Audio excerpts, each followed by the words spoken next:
कल मैंने आपको देवसेना के गीत का 4 प्रश्न उत्तर करा दिया था। 5वें में आज मैं आ गई हूँ। देवसेना की हार या निराशा के क्या कारण है? थोड़ा ये इंपॉर्टेंट क्वेश्चन है, इसलिए मैं यहाँ आई लिख दे रही हूँ।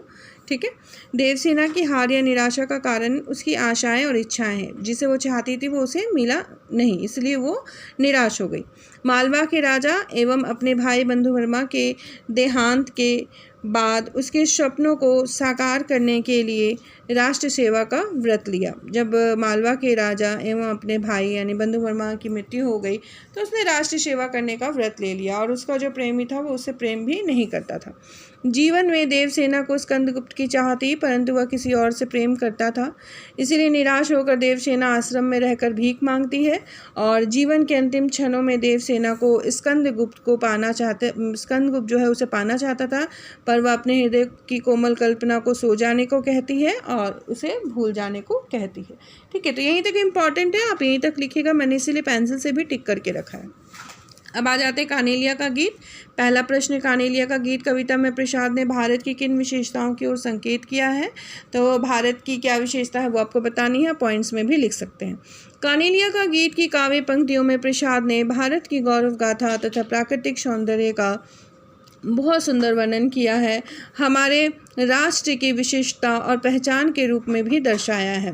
कवि कहता है कि जिस ओर पक्षी अपने प्यारे घोंसलों की कल्पना करके उड़ते हैं वह हमारा प्यारा भारतवर्ष है। गैरों को सर माथे पर बैठाता है भारतवर्ष।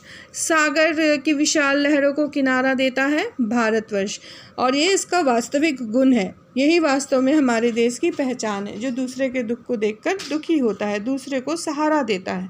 ठीक है, तो इस तरह से आप चाहे तो इसे पॉइंट वाइज भी लिख सकते हैं।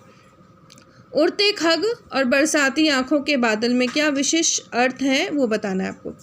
कवि कहता है कि इंद्रधनुष के समान पंख फैलाए हुए पक्षी मलय पर्वत की शीतल हवा के सहारे अपने प्यारे से घोंसले समझकर जिस ओर मुंह किए उड़ रहे हैं वही हमारा भारतवर्ष है। यहाँ उड़ते खग का प्रयोग होने से अर्थ में यह विशेषता आ गई है कि जो प्राणी यहाँ निवास करते हैं केवल वही नहीं बल्कि दूसरे लोगों को भी भारत की जो महानता है और नैसर्गिकता है यानी कि प्राकृतिक सौंदर्यता है वो आकर्षित करती है। उड़ते खग यानी कि दूसरे देश से आए हुए पक्षी हैं, दूसरे देश से आए हुए व्यक्ति को भी भारत अपनाता है। बरसाती आंखों के बादल में विशेष अर्थ की व्यंजना यह है कि यहाँ बरसाती आंखों के बादल का प्रयोग होने से अर्थ में यह विशेषता आ गई है कि इससे इस बात का बोध हो जाता है कि यहाँ के लोगों की करुणा भावना बहुत अधिक गहरी है। इस कारण दूसरे के दुख को देखकर वो भी दुखी हो जाते हैं। काव्य सौंदर्य यहाँ पे भी दिया गया था और यहाँ पे भी दिया गया था, तो काव्य सौंदर्य जो है वो आप अपने से इसलिए लिखिएगा क्योंकि मैंने आपको सारी व्याख्या के फ़ोटोज़ भेज दी हैं। अब इसकी सौंदर्यता को आप अपने से अपनी कॉपी में लिख लीजिएगा। ठीक है, फ़ोटोज़ मैं आपको भेज दे रही हूँ। समझा तो मैंने आपको व्याख्या में दिया ही था, इसलिए मैं दोबारा आपको नहीं समझा रही हूँ। चौथा प्रश्न, जहाँ पहुँच अनजान क्षितिज को मिलता एक सहारा, पंक्ति का आशय स्पष्ट करना है आपको। आशय है, कवि कहता है कि भारतवर्ष वह देश है जहाँ अनजान लोगों को भी सहारा दिया जाता है, अर्थात जिनको कहीं सहारा नहीं मिलता उनको भी मदद करना भी भारतीय संस्कृति की विशेषता है। भारतीय संस्कृति उन लोगों की मदद करता है जो कहीं पे भी नहीं रह पाते हैं और भारत उन्हें सहारा देता है। अगला प्रश्न है कि कविता में व्यक्त प्रकृति चित्रों को अपने शब्दों में आपको लिखना है। तो कविता में जो प्रकृति के चित्र बनाए गए हैं उसको आपको अपने शब्दों में यहाँ पे पॉइंट वाइज लिखना है। आप लिखिएगा।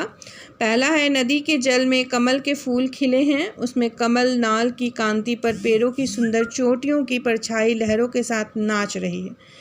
तो पहला आप ये लिखिएगा। दूसरा, सर्वत्र हरियाली छाई हुई है, उस पर बिखरी हुई केसर जीवन का संदेश दे रही है। कुमकुम के बारे में बताया, मैंने तो वैसे 2 पॉइंट्स ही टिक किए हैं, आप देख लीजिए। अगर आपको लिखना हो तो आप 3 या 4 भी लिख सकते हैं। ठीक है। इंद्रधनुष के समान पंख फैलाए हुए पक्षी मलय पर्वत से आने वाली हवा के सहारे आकाश में उड़ते हुए अपने घोंसलों की ओर जा रहे हैं। अनंत दूरी से आ रही विशाल लहरें किनारे पर टकरा रही हैं। रात भर जागने के कारण तारे मादकता से भरे ऊँघ रहे हैं। उषा सोने का घड़ा लेकर उसमें सुखों को भर रही है और ढुलका रही है। सुखों को भरने का अर्थ होता है सूर्य की किरणें भर रही हैं और पूरे संसार में उन किरणों को फैला रही हैं। यहाँ आपका प्रश्न उत्तर समाप्त हो गया है। अब हम अगले पाठ में चलेंगे।